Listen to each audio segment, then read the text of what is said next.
En forma imaginaria, estamos enfrentando en este momento a dos individuos diferentes, pero que habían expresado la misma inquietud en forma similar. Uno de ellos estaba pasando por momentos muy difíciles. Era un hombre que se sentía abatido por una serie de problemas, o como él lo llamaba, de calamidades que habían caído sobre él en terrible sucesión. El otro no carecía de nada. Desde el punto de vista material, tenía todo lo que le hacía falta y aún un poco más. Sin embargo, ambos se expresaban más o menos de la misma manera. Sintetizando lo que dijeron, fue más o menos lo siguiente: mi vida carece de sentido, no soy feliz. Quisiera creer, quisiera confiar en Dios, pero ¿dónde está Dios? ¿Dónde es que está Dios? Está escrito. Declara el mensaje final de Dios para nuestro tiempo. Presentando al Cristo viviente como la respuesta a nuestras más profundas necesidades. Está escrito. Con el pastor Robert Costa. Hoy, ¿dónde está Dios? Ninguno de estos hombres, uno por lo que le faltaba y el otro por lo que le sobraba, era feliz. Se sentían desgraciados y miserables. La vida de ambos estaba vacía, pero con su actitud y con sus palabras reconocían que lo que le faltaba era Dios. Habían vivido tan olvidados del Creador que no sabían dónde hallarlo y preguntaban: ¿dónde está Dios? La tapa o cubierta de la revista Newsweek, en su edición en español del 16 de mayo del 2001, llevaba este título sorprendente: Dios en su cerebro. Y agregaba estas dos provocativas preguntas: ¿la ciencia hace innecesaria la religión? ¿Es Dios un producto de la imaginación? ¿Sabes? Este planteo tan atrevido se basa en una tesis o estudio científico realizada por el Dr. James Austin. Este neurólogo sostiene que lo que vemos, escuchamos, sentimos y pensamos está creado o procesado por el cerebro. Sus experimentos han influenciado para que un número creciente de hombres de ciencia se hayan dedicado a la neuroteología, o sea, el estudio de la neurobiología de la religión y de la espiritualidad. En el nuevo Centro para el Estudio de la Ciencia y Religión en la Universidad de Columbia, un programa investiga cómo las experiencias espirituales reflejan los eventos peculiarmente repetitivos en el cerebro humano. En el mencionado artículo se llega a decir que existe un misterio que tal vez nunca se resuelva, y es si las conexiones del cerebro crean el concepto de Dios o si Dios creó las conexiones de nuestro cerebro. Ciertamente todo esto es una simple especulación científica, porque lo máximo que pueden hacer los neurobiólogos es correlacionar ciertas experiencias espirituales con determinada actividad cerebral. Pero junto con San Agustín, quien vivió 15 siglos antes que se descubriera que el cerebro emite ondas, al hablar de Dios, la mente religiosa intuyó: tú nos has creado para ti, oh Señor, y nuestros corazones estarán inquietos hasta que descansen en ti. Volviendo a nuestra pregunta inicial, ¿dónde está Dios? Este parece ser el grito angustiado de muchos seres humanos. Algunos llegan a exteriorizarlo, otros ni a eso se atreven, pero el clamor desesperado está en su actitud, en el vacío desolador que hay en sus vidas, que no alcanzan a llenar con las deprimentes y descarnadas filosofías a que recurrieron. Amigo y amiga, ¿alguna vez te has sentido en esa condición? ¿Has experimentado la terrible soledad que deja en el alma la ausencia del Creador? ¿Te has preguntado alguna vez dónde está Dios? Es posible que lo estés preguntándote en este momento. Pues bien, Dios está a nuestro lado. No se halla solamente junto a aquellos que no se han apartado nunca de Él. No solo está junto con quien vive de acuerdo con los principios cristianos. También está con aquellos que se alejan de Él. También está con los que, engañados por las tentaciones de la vida, ofuscados por toda clase de luces fatuas, dejaron el camino del bien y negando a Dios, se hundieron en el mal y en el vicio. Y quizás esté más cerca de estos que de aquellos, porque estos, los desamparados, los tristes y los desvalidos, los que se han desviado, son aquellos que más lo necesitan. Sí, amigo y amiga, Dios está a tu lado. Donde quiera que mires, verás las señales de su presencia.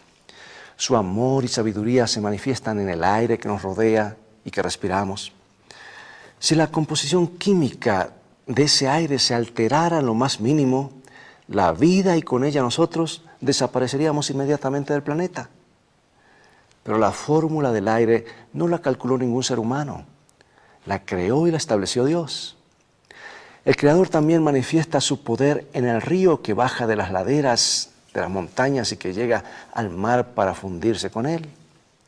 Dios se evidencia en el agua que bajo la acción del calor se evapora y se encarama sobre el viento para que convertirla luego en nubes, la transporte para volcarse sobre la tierra. Dios se revela en la planta, milagro maravilloso y perpetuo. Brota de una semilla que encierra la vida y asoma con timidez sobre la superficie de la tierra, pero según su naturaleza, a las pocas semanas puede haber alcanzado el estado de adulta para darse en una profusión de flores que son de todo color y perfume, o crece lentamente a través de muchos años para adquirir la estatura y la fortaleza de un roble, por ejemplo, o para convertirse en el árbol muchas veces centenario, como la secuoya. ¿Dónde está Dios? Su presencia se manifiesta en todo lo que nos rodea. Está en el instinto maravilloso de los animales, de todos los animales, sin excepción alguna, desde el más minúsculo y microscópico hasta los más sólidos representantes de los seres orgánicos. El Todopoderoso se revela en el ser humano, admirablemente constituido. Está organizado de tal manera que resulta absurdo tratar de explicarlo mediante cualquiera de las teorías materialistas a que se recurre con frecuencia. ¿Casualidad? ¿Azar? ¿Generación espontánea? ¿Evolución paulatina? No, todo eso es absurdo. San Pablo, refiriéndose al desconocimiento que los hombres tenían del verdadero Dios, señaló algunas causas cuando dijo en Romanos capítulo 1, versículo 21, pues habiendo conocido a Dios, no le glorificaron como a Dios, ni le dieron gracias, sino que se envanecieron en sus razonamientos y su necio corazón fue entenebrecido. Olvidados del Creador, lo sustituyeron con sus propias teorías, o como dice el apóstol, se desvanecieron en sus propios razonamientos. Y presos de la soberbia que los llevaba a creerse sabios, terminaron por hacerse fatuos. Cambiaron la gloria de Dios por una explicación con falta de fundamento, según la cual el hombre provenía de un proceso evolutivo que, comenzando con los seres más simples, había llegado hasta la altura del ser humano. Por supuesto, ni entonces ni ahora, los que sostienen tales teorías han podido probar el origen de la vida sin la intervención del Creador. Y al observar en forma atenta el maravilloso libro de la naturaleza, se llega a la soberana conclusión de la existencia y de la presencia de un Dios creador que mantiene todo en perfecta armonía y con vida. Pensemos por un instante en el mundo estelar. Allí también se ven las huellas de un Dios todopoderoso y creador. Son las leyes de la gravitación universal, decimos, cuando nos referimos a la fuerza que mantiene a los cuerpos celestes equidistantes los unos de los otros. Es la atracción mutua perfectamente equilibrada, explicamos, que les permite moverse por el espacio a velocidades difíciles de concebir, sin perder el ritmo, sin atrasarse o adelantarse ni un solo segundo, atados a su órbita por esa fuerza asombrosa. Lo que realmente debiéramos decir es que esa fuerza es poder de Dios, es el poder de Dios que ha determinado que así sea. Esas leyes no las creó ni las calculó un ser humano, estaban establecidas antes que existiera el hombre. Habían sido determinadas por el Dios eterno y todopoderoso. El Creador es una realidad evidente donde quiera que posemos la mirada. Y la fe en Él es lo único que nos pone a salvo de los vaivenes de la vida. es lo único que le da seguridad al corazón humano. Es lo único que, frente a las grandes catástrofes, mantiene la integridad del carácter y la solidez de la personalidad. Dios está en todo. Cuando el astronauta Gordon Cooper regresó a la Tierra después de cumplir 22 vueltas en su viaje orbital, trajo en su grabadora fonomagnética una oración que dictó mientras cumplía su maravilloso viaje espacial. Esa oración, repetida más tarde ante las cámaras del Congreso de su país, conmovió a cuantos la escucharon y puso un nudo en muchas gargantas. Y aquí un fragmento de dicha oración. Él dijo: Padre, te doy gracias por permitirme realizar este vuelo y por el privilegio de hallarme en este lugar contemplando estas cosas maravillosas que tú has creado. Sí, amigos, frente al esplendor impresionante de los mundos, el astronauta ahora prorrumpe en esa exclamación con la que rinde tributo al Creador de todas las cosas. Pero muchos siglos antes, el salmista David había expresado ese mismo pensamiento de una manera, si se quiere, más hermosa, al decir lo que aparece en Salmo 19:1. Los cielos cuentan la gloria de Dios y el firmamento anuncia la obra de sus manos. Esto es lo que todos diríamos si miráramos con ojos libres de prejuicios las maravillas que nos rodean y que están en la tierra, en el mar, en el aire, en el mundo estelar, en todas partes.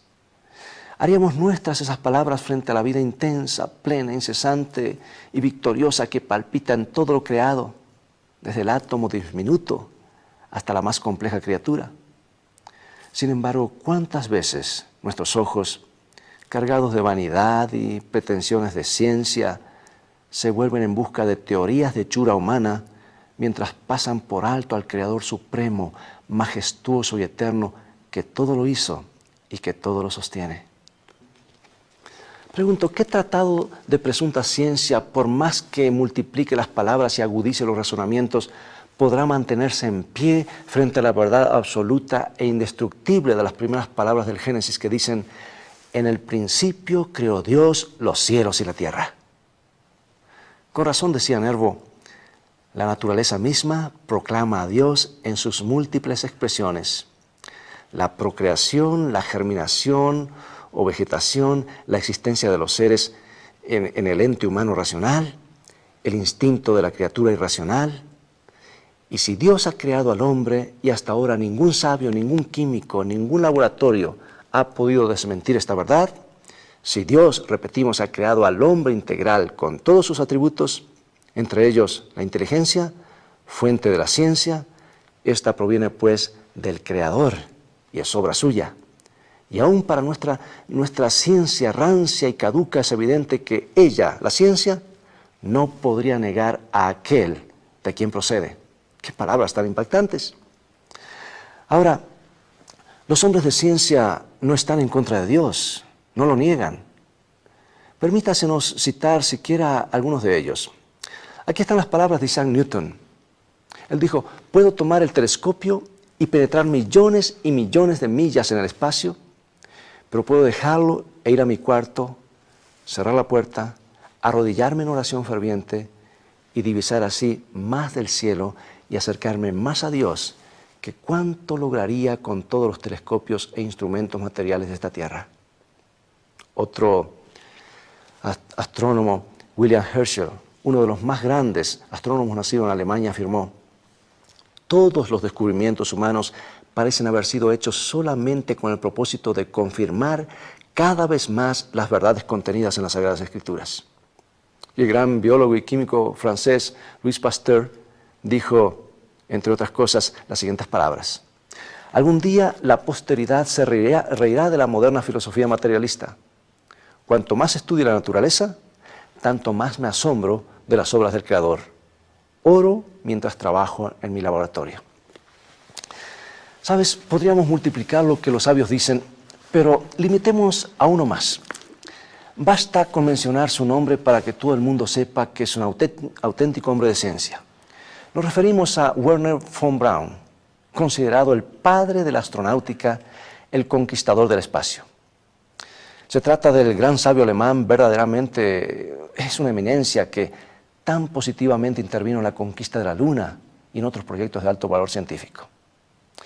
Pues bien, hace algún tiempo, en un artículo que se difundió a través de los muchos medios de información de todos los países, entre otras cosas dijo: considero que la ciencia lleva hacia la verdad de la creación. La meta de la ciencia es la misma que la de la religión: una mejor comprensión de la naturaleza de la creación de Dios. Ambos, Dios y la ciencia, llevarán al hombre más cerca de las verdades esenciales. Soy un hombre profundamente creyente porque no puedo entender la creación sin un creador. Reconozcamos a Dios no solo en el mundo, lo reconocemos no solo en el mundo de la naturaleza.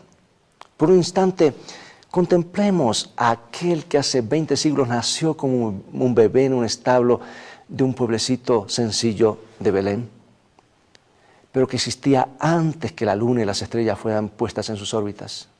Sí, antes de la creación del universo, Él ya era Dios desde la eternidad, junto con su Padre Celestial.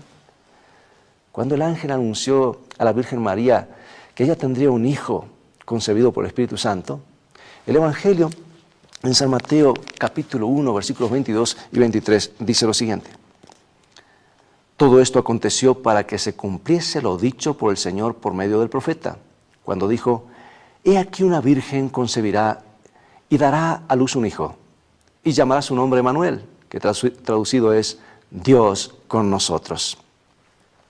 Jesucristo es Dios desde los tiempos eternos. Pero lo admirable es que Él se convirtió en el Hijo del Hombre.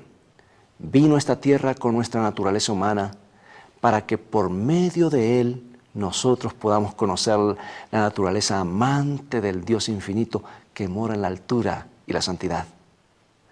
El nacimiento milagroso de Jesús, su vida perfecta y de constante servicio a favor de los demás, su muerte por amor en la cruz y sobre todo su gloriosa resurrección, hacen de Él el personaje supremo de la historia. En forma inspirada, alguien declaró: Jesús no fue un escritor, con todo se le cita más que a cualquier autor de la historia y sus palabras han ido como en vuelo hasta los límites más remotos del mundo y han sido traducidas a todos los idiomas y a casi todos los dialectos. No fue un arquitecto, pero el carpintero de Nazaret ha llegado a ser el constructor maestro de la historia y las obras cumbres de la arquitectura se han erigido en su honra. No fue artista, sin embargo, en él se inspiraron Rafael, Leonardo da Vinci y Miguel Ángel. No fue músico, pero Haydn y Händel y Beethoven y Bach y Mendelssohn llegaron hasta la cumbre de su genio en los himnos, sinfonías y oratorias destinados a su alabanza. Jesús no fue un visionario social. No obstante, todos los proyectos sociales destinados al mejoramiento de la humanidad tienen su raíz e inspiración en su enseñanza y en su vida. En un diálogo singular con el conde de Montholon, Napoleón Bonaparte le preguntó: ¿podrías decirme quién es Jesucristo? Como el conde declinara la respuesta, el gran guerrero declaró: os lo diré yo.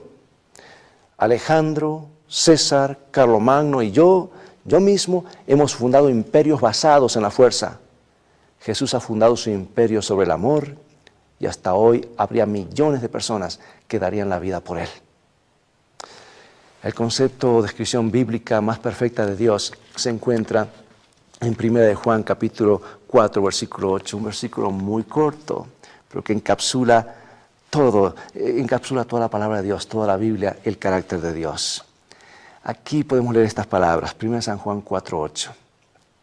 Dios es amor. La Biblia no solo confirma incuestionablemente la existencia de Dios, sino que revela con toda claridad cómo podemos encontrarnos con Dios y hacer de Él un amigo personal. Hacia el fin de su ministerio, aquí en esta tierra Jesús mantuvo un diálogo muy significativo con uno de sus discípulos, llamado Felipe. Luego de que Cristo dijera que si lo hubieran conocido a Él, habrían podido conocer al Padre, En San Juan capítulo 14, versículos 8 y 9, encontramos el diálogo con Felipe y cómo él trató de explicarle cuál era este misterio. Felipe le dijo: Señor, muéstranos al Padre y nos basta. Jesús le dijo: ¿tanto tiempo hace que estoy con vosotros, Felipe, y no me has conocido? El que me ha visto a mí, ha visto al Padre. ¿Cómo pues dices tú, muéstranos al Padre? Jesucristo vino a este mundo para que ninguno de nosotros nos sintamos huérfanos de Dios. Por medio de su Espíritu Santo, Él está en el corazón de todos los que humildemente anhelan que el Dios omnipotente dirija sus vidas. Esta es la promesa de su santa palabra en Isaías capítulo 57, versículo 15. Porque así dijo el alto y sublime, el que habita la eternidad y cuyo nombre es el Santo. Yo habito en la altura y en la santidad, y con el quebrantado y humilde de espíritu, para hacer vivir el espíritu de los humildes y para vivificar el corazón de los quebrantados. Es la hora de alabar al Dios eterno e implorar junto con los discípulos: Señor, aumentanos la fe, para que bajo cualquier circunstancia siempre comprendamos que Dios vive y que nos ama intensamente. Consagrémosles ahora a nuestro corazón. Escucha este canto y en un momento más regresaré para que oremos juntos.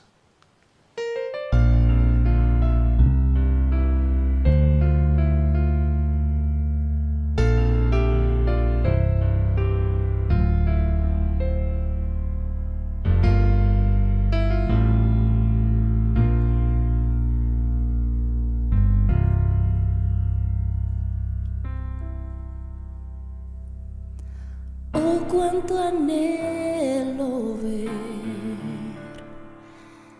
el rostro de mi Señor, sus ojos llenos de amor. Oh, cuánto anhelo ver, oh, cuánto anhelo oír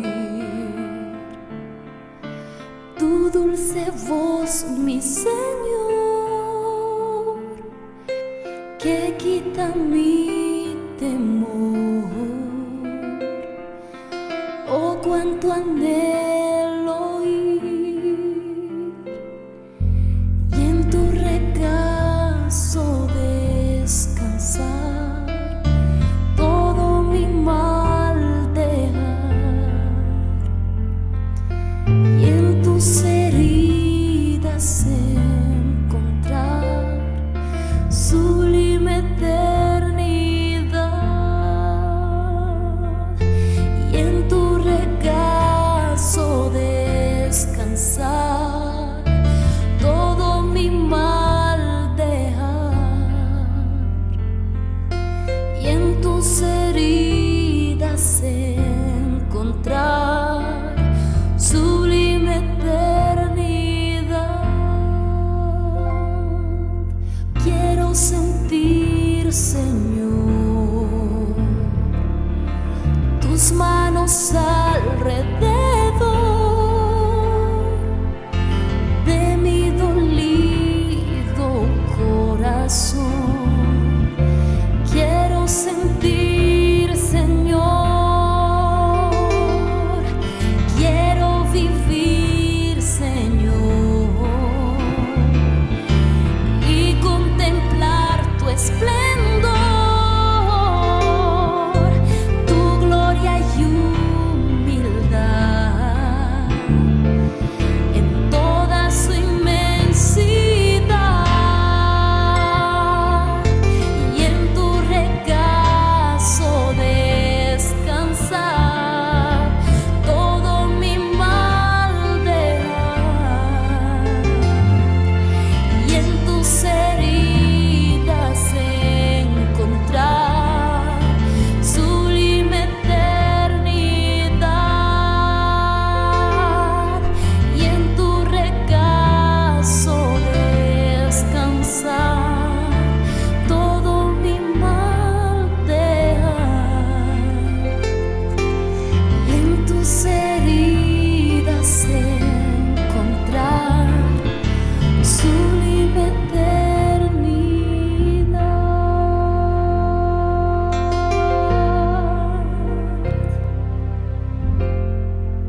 Gracias por este maravilloso himno.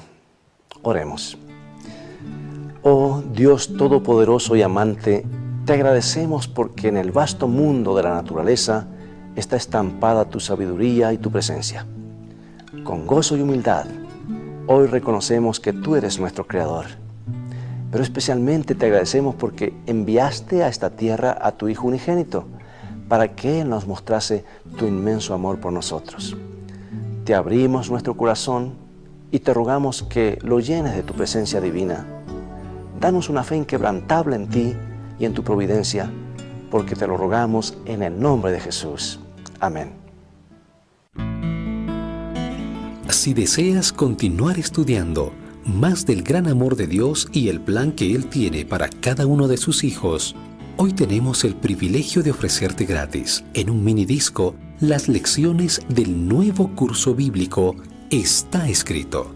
Este estudio de 24 lecciones en formato PDF para tu ordenador o computadora es un curso claro y atractivo de la doctrina cristiana que permite captar con facilidad las maravillosas enseñanzas de nuestro Señor Jesucristo, además de profundizar en algunas de las profecías dadas por Dios en las Sagradas Escrituras. Si no tienes acceso a un ordenador o computadora, el disco contiene instrucciones para que puedas imprimir las lecciones. Si vives en los Estados Unidos, pide tu copia gratis a la dirección que aparece en pantalla. Si vives fuera de los Estados Unidos, puedes obtenerlo por internet en forma electrónica, visitando nuestro sitio estaescrito.tv.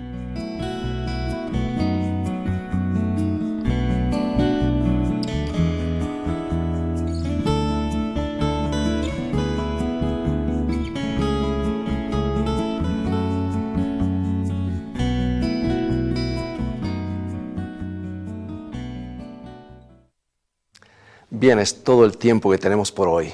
Ha llegado el momento de despedirnos. Dios te ha hablado nuevamente a través de su palabra. Que su presencia esté siempre en su vida, satisfaciendo las necesidades de tu corazón. Él es real y se interesa por ti. Mira la cruz. Allí Él mostró cuánto te valora. Te invito a continuar estudiando los mensajes de amor y esperanza de la Biblia. Visítanos en nuestro sitio de internet estaescrito.tv, donde podrás obtener una variedad de estudios bíblicos. Dios te bendiga y recuerda, escrito está, no solo de pan vivirá el hombre, sino de toda palabra que sale de la boca de Dios.